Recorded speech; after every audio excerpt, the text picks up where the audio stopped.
So to ink up your linoleum plate, you're going to use the relief ink that was provided in your kits. You don't need very much, that's a pretty small dollop. Basically, thumb per scale, not very much. This ink is actually pretty great. You don't have to do a whole lot to it. You can basically just work with it straight from the tube.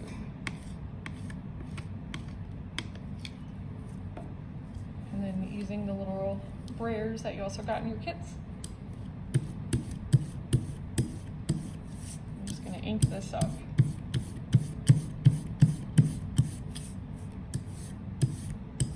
So you can kind of hear that sticky sound. So this is a little bit larger plate.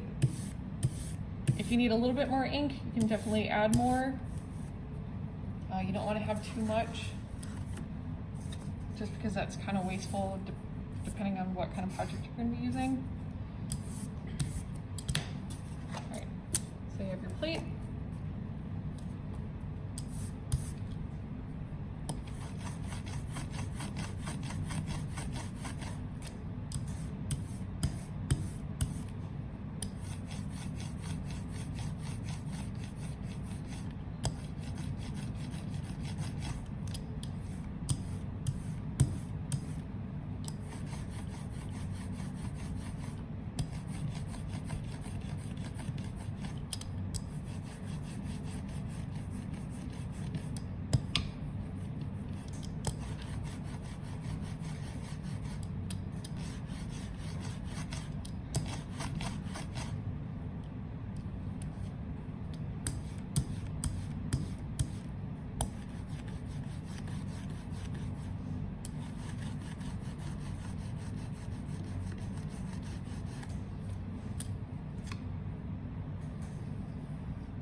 You want that evenly distributed along the entire plate. So that'll be about as much ink as you will need to print one 9x12. So if you wanted to actually do your addition, maybe have 3 to 4 times as much ink as was suggested.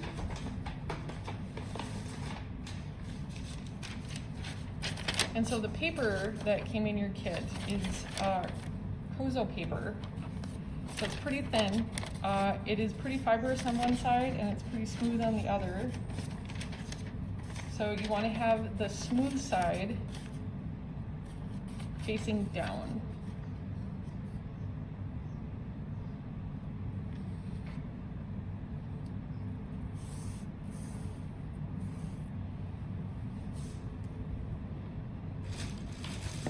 And so everyone ends up getting wooden spoons in your kit, so you're going to be using that. I do not have a wooden spoon on me right now. I'm going to be using a Baron.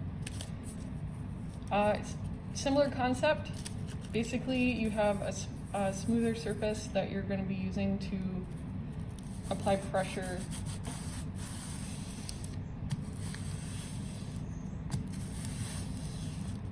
to the back of the paper. And you can see where it's starting to get dark.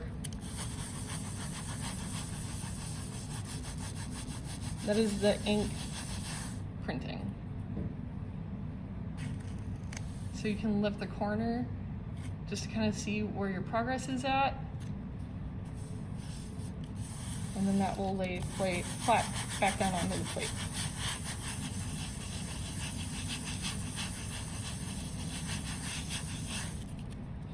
If you also do not have your wooden spoon, you can use a glass jar.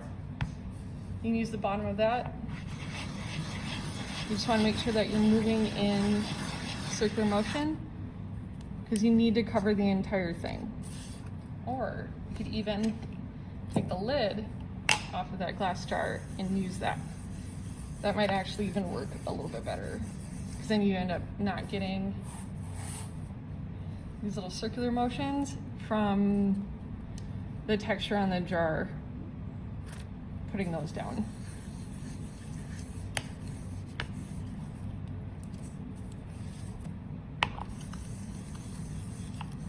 So yeah, actually, now thinking about it, the lid works a little bit better than the jar itself.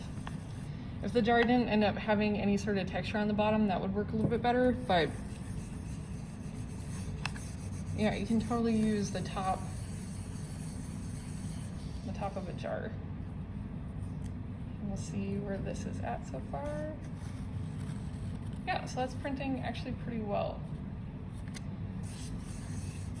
And you just want to go through and obviously cover the entire plate.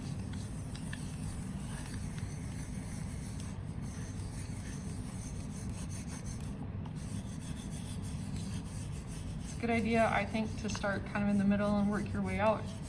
That way you're not possibly bunching up the paper that you're trying to print on.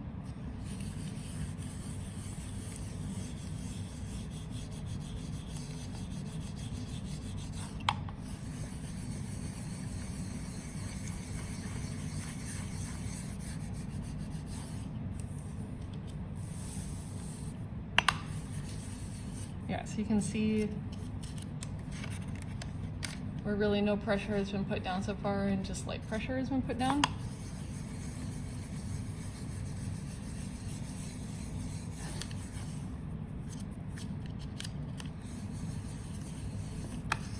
Yeah, work your way out from the center. And you can do this right on in the back of the Kozo paper. It's pretty durable.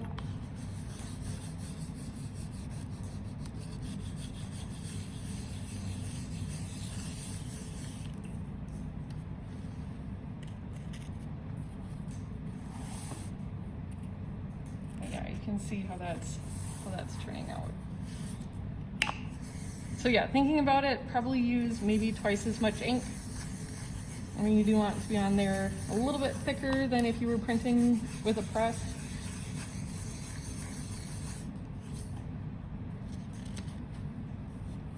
So yeah, so this is what it looks like so far.